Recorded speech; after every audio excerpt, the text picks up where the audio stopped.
Bonjour tout le monde, aujourd'hui je vais vous expliquer comment réaliser un bandage au niveau du jarret. On va utiliser un coton, ça peut être différentes qualités, la seule chose c'est qu'il faut quand même une épaisseur assez grosse parce que c'est important pour les pansements ou sinon vous devez passer plusieurs fois au-dessus. En deuxième, on utilise les élastiques, c'est pour poser le coton. Vous avez aussi différentes sortes et tailles. Et puis en dernier, ce qu'on a besoin, c'est les V-traps. Donc c'est les bandes collantes. Nous, on a des motifs, mais vous avez des en couleur normale, voilà. Donc je vais utiliser 2 cotons, 3 élastiques et 2 V-traps. Ce qui est très important, c'est toujours dire bonjour au cheval, ne pas aller brusquement au postérieur, ils peuvent se saisir et c'est dangereux pour vous. Donc bien toucher le membre d'abord. Ce que je fais ici, c'est je regarde bien comment est le jarret, comment est l'articulation du jarret. Donc par exemple, après une chirurgie d'OCD, une arthroscopie de l'articulation, voilà, tout dépend un petit peu de la de la pathologie de votre cheval. Donc ce que je fais aussi, toujours je fais un nœud dans la queue. Parfois on peut mettre un petit bout de tape si la queue est trop courte ou voilà, pour pas que ça se mette dans le bandage. Je mets des gants parce que c'est quand même bien d'être propre, ça dépend bien sûr comment est le membre. Donc si c'est une grosse plaie infectée, il faut mettre des gants. Si c'est une arthroscopie bien fermée, c'est pas vraiment obligatoire. Donc ce qu'on fait, c'est on commence le plus haut possible, on commence en dessous du grasset. Donc je vais commencer avec 3 tours avec le coton au même niveau. Là je descends un petit peu, mais le principe est le même. Vous voyez, je passe en fait avec le premier coton pas très bas, donc j'essaye de prendre juste le jarret. Vous voyez là en interne, je vais vous montrer après, il y a le malléole médial, donc ça c'est important qu'il y ait beaucoup de coton dessus. Donc là j'ai utilisé un coton entier. Maintenant je vais utiliser un deuxième coton. Celui-là, je vais le passer de nouveau au niveau du jarret, un peu plus bas où j'ai commencé, et je vais descendre plus bas. Je fais ceci pour avoir le même poids partout, parce que le problème avec les bandages de jarret, c'est qu'on peut avoir facilement que ça descende. Donc c'est pour ça que j'essaye de faire le même poids partout sur tout le membre et que je fais quand même un grand bandage, même si la zone n'est pas aussi grande que le bandage. Ici, après, un élastique, donc le premier, je ne serre pas trop, c'est très important, c'est juste pour le poser. Donc, comme vous voyez ici, j'essaye de les mettre environ 50% l'un sur l'autre. Je serre un petit peu plus quand je suis en dessous du jarret même, de nouveau pour éviter que le bandage descende.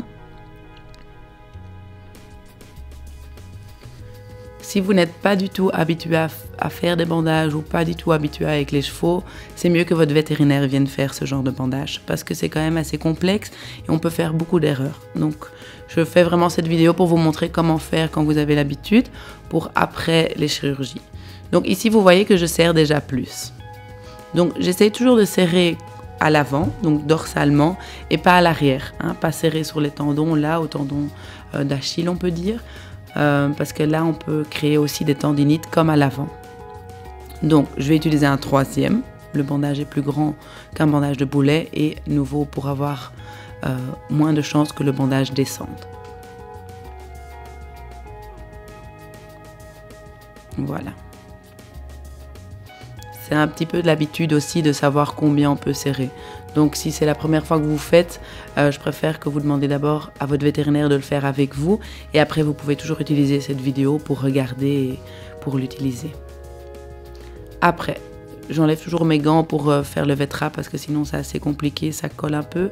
Donc je vais utiliser le V-trap. Donc le V-trap, on doit pas trop serrer, donc ça sert à rien de vraiment tirer et de le serrer parce que alors vous allez vraiment comprimer.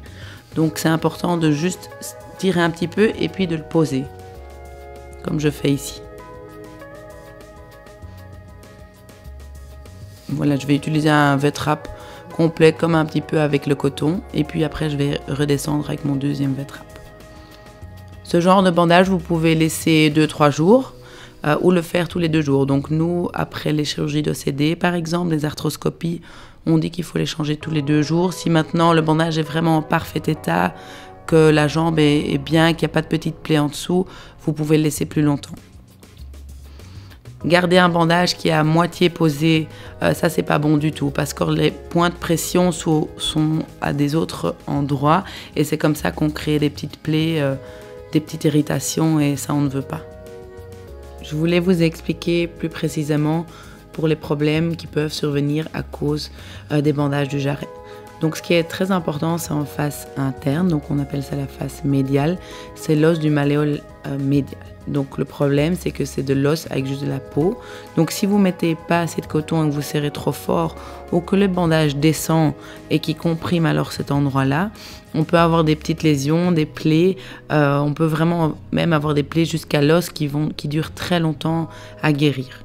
Donc si vous voyez ceci, que c'est déjà irrité quand vous retirez le bandage, je préfère que vous appelez votre vétérinaire ou que vous appelez la clinique pour être sûr de ne pas faire de faute. Hein. Je ne veux pas que vous voudriez avoir des autres plaies ou des poils blancs après. Voilà. Ici, ça c'est un autre endroit, c'est la corde du jarret. Donc si on serre trop fort à ce niveau-là avec les stélastiques, on peut avoir une tendinite qui est très douloureuse pour le cheval. Donc même si ça gonfle un petit peu, important de juste serrer au niveau du jarret même et pas au niveau des tendons. Mais souvent quand c'est un petit peu enflammé, ça repart tout aussi vite quand on retire le bandage. Voilà. Puis on défait la queue et le bandage est terminé.